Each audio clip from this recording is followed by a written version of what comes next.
今集我哋會睇下 ChatGPT 點樣成為你嘅創作寫作好幫手。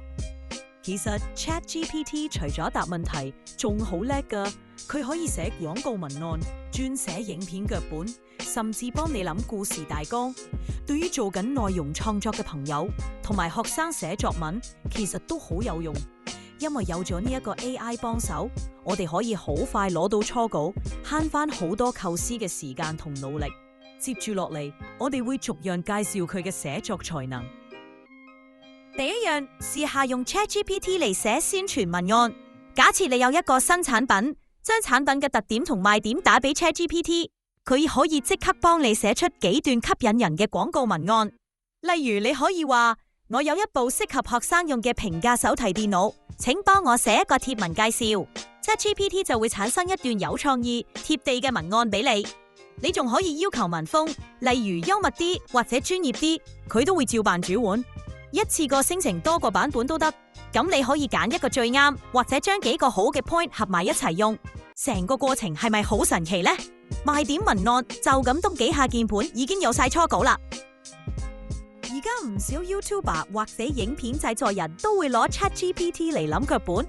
如果你提供俾佢影片嘅主題，甚至簡單列出想講嘅重點， ChatGPT 可以自動幫你砌出一個有頭有尾嘅影片腳本。例如影片開頭點樣講吸引用戶，入邊分幾段講邊啲重點，最後點樣結尾，佢都會幫你擬定晒。對創作者嚟講，plan 紙最難熬嘅係起步嗰陣。而家有 AI 幫你起好骨幹，你只需要根據呢個藍本再修改就得。一來可以激發新點子，二來大大加快腳本寫作進度。下次諗片唔知點開頭，不妨揾 ChatGPT 傾下偈，靈感源源不絕啦。中意寫小說、劇本嘅朋友都可以用 ChatGPT 嚟擦出創意火花。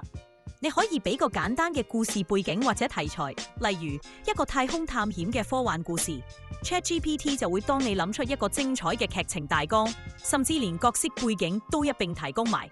當你寫故事寫到一半卡住嘅時候，同 AI 傾下偈，可能會有新嘅橋段出現。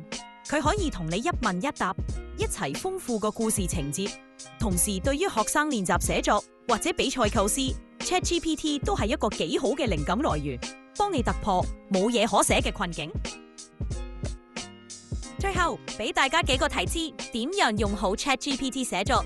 首先，你嘅指示 prompt 越清晰具體，出嚟嘅內容就越貼合你心意。記得講明你想要嘅文體、長度、語氣等等。例如，用輕鬆搞笑嘅語調寫200字介紹我嘅產品俾年輕人，咁樣 ChatGPT 出嚟嘅嘢先至夠到位。其次，遇到較長篇嘅寫作，可以試下分段進行，先叫 ChatGPT 出大綱，再逐段寫內容。呢一種步驟式寫作可以令文章結構更清晰，唔會係生成太雜亂。